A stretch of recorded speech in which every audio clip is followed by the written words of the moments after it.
За тэгэхээр сүүлийн үед эцэг эхчүүдийн хүүхдүүдтэй нийтлэг үзүүлдэг болсон бичлэгийг олон улсад хэдийн хориглоод эхэлсэн. За харамсалтай нь манай улсад энэ бичлэгийг хор уршгийг нь талаарх мэдээлэл эцэг эхчүүд төдийлөн сайн мэдэхгүй байгаа юм.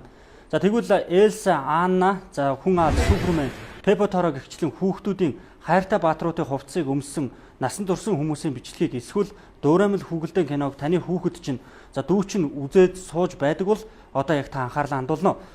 За хүүхдүүдийн чинь дүүгийн чинь үзэж буй тэрхүү бичлэг хайртай хүүгэлдэн баатраар нь дамжуулан энгийн бус элдв төрлийн этгээд гажуулдлыг сурталчлан таниулж байдаг гэвэл та итгэх үү?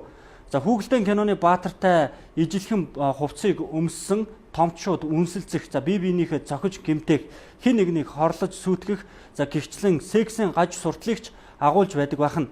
За өнөөдөр манайд хүчтэй дэлгэрээд хүүхэд саатуулах шилдэг арга болцоод байгаа. YouTube-ийн эдгээр бичлэгүүдийн хор уршиг нь илт мэдрэгдэж хүүхдүүдийн зан аашинд нөлөөлж буй гадныхан болов яг энэ бичлэгийн дор сэтгэл болгон бол үлдээсэн байдаг. За эдгээр бичлэг нь хүүхдэд зориулагдсан гэх боловч хүүхэд үзэхэд тохиромжгүй агуулгатай байдгийг хэсэг залуус бол ажиглаад энэ тухай судлаж бас жижигхэн хэмжээний анимашн хийсэн байгаа. За ингэхэд энэ бичлэгүүд нь томчуудад төдөөгүй бага насны хүүхдийг сексийн шугамар сонирхдаг гаж донтой хүмүүс зориулагдсан байдгийг ч олж мэдэж судалжээ. За Skywalker Production-ы судлаач нийтлэж залуус энэ тухай сэрэмжлүүлгийг олон нийтийн сүлжээнд бол түгээгээд байгаамаа. За ингээд студидтэй бид тус production-ы нийтлэж судлаач Одон Жимгийг өрн оролцуулж байгаамаа. За тэгэхээр Одон Жимгээ за энэ төрлийн бичлэгүүдийг хизээнээс эхлэн YouTube-д бол байршуулж ирсэн байдгийн бай. За энэ бичлэгийн ард чухам юу нуугдаж байна гэж та бүхэн үзэж байна. Ерөнхийдөө Elsa гэдэг энэ хөө бичлэгүүд нь 2014 оноос эхэлсэн гэж ярьдсан юм лээ. Тэгээд 15, 16, 17 оны ихээр яг нийт одоо яг болохгүй байна гэд бүх олон улс даяар юу яаж байгаа юм лээ. Энийг сэрэмжлүүлэг мэдээ болгоод тэгээд YouTube 17 оны 11 сард яг иймэрхүү томоохон чаналуудыг устгасан. Тэгээд 150 мянган видеонуудыг нийт устгасан гэдэг юм лээ. Иймэрхүү видеонуудыг үзснээр Reddit дээр хүмүүс бичсэн байл л дээ. Яг эхлээд мэдтгүй байсан. Тэгээд яг шалгаад үзсэн чи иймэрхүү видеонуудыг үзээд ингэснээс олж хүүхэд нь одоо янз бүрийн ааш аяар гаргах, илүү уур уцаартай болох гэсэн тийм сэтгэлүүд байсан. Тэгэхээр чиний бэлтгэсэн мэдээлэлд энэ төрлийн бичлэгийн доор бичигдсэн сэтгэгдлүүдийн тухай бас онцолсон байсан. Манай үзэгчд бас дэлгэрүүлж хэлвэл мэдээлэл өгөх шугамар. Нэг сонирхолтой юм болохоор энэхүү видеонуудын доор янз бүрийн сонин утгагүй комментод бичигддэг. Энэ нь болохоор яг хүүхдэд өөрсдөө дарсан байж болно. Эсвэл нэг ботоод бичсэн байж болно. Тэгээд болохоор хардлагаар болохоор энэ нь болохоор нэг нууц кодчлсан хэлээр педофилууд хүний наймаачид ингэж хоорондоо харилцаад байна гэсэн бас хардлага ягаад одоо нэг 4chan Reddit дээр хүмүүс бүр тэр кодуудыг тайлах оролдлого хийсэн байна л да. Иймэрхүү бичлэгнүүд яг хүүхдийн болохоор нэг байн үзэн хүүхэд тийм болохоор нилээд их хандлтуудыг авдаг. Тэгээд гэхдээ яагаад ийм гаж юм хийгээд байгааг бол хэн ч хэлж мэдэхгүй байгаа.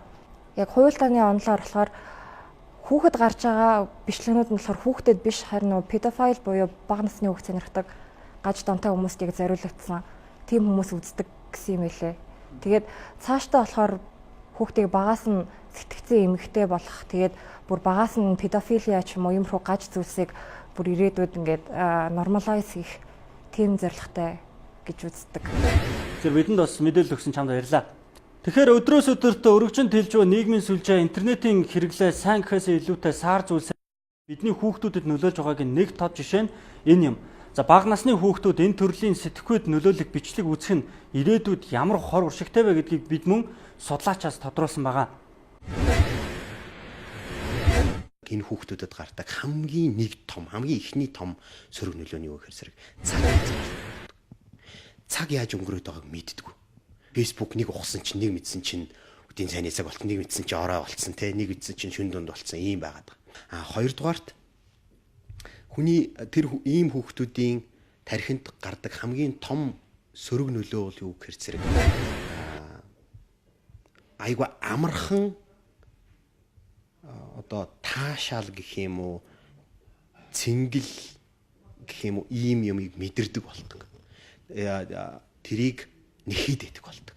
Жишээлбэл өмнө нь тодорхой хэмжээний үйл явдал үзэж тэгээд тэр дөрүүдийн дотроос орж мэдээлэл одоо юу гэдэг мэдрэмж аваад тэрэндээ хөглөгддөг байсан бол тийм юм байхгүй болно гэсэн үг. Нэг үгээр хэлбэл одоо ингээд бичлэгүүд дээр гарч байгаа хүн алж байгаа чих мхийн ингээд амьдаар нь тасалж байгаа эсвэл хүчирхийлж байгаа ийм юмнууд тэр хүүхдүүдийн ёс суртахууны түвшинд бол юу ч биш болж эхэлнэ гэсэн үг. За Google-ийн кино бол хүүхдэд зориулагдсан байдаг гэдэг хэвшмэл ойлголтоос эцэг эхчүүд хэдийн салга цаг болсныг энэхүү бичлэг бол харуулж байгаа юм.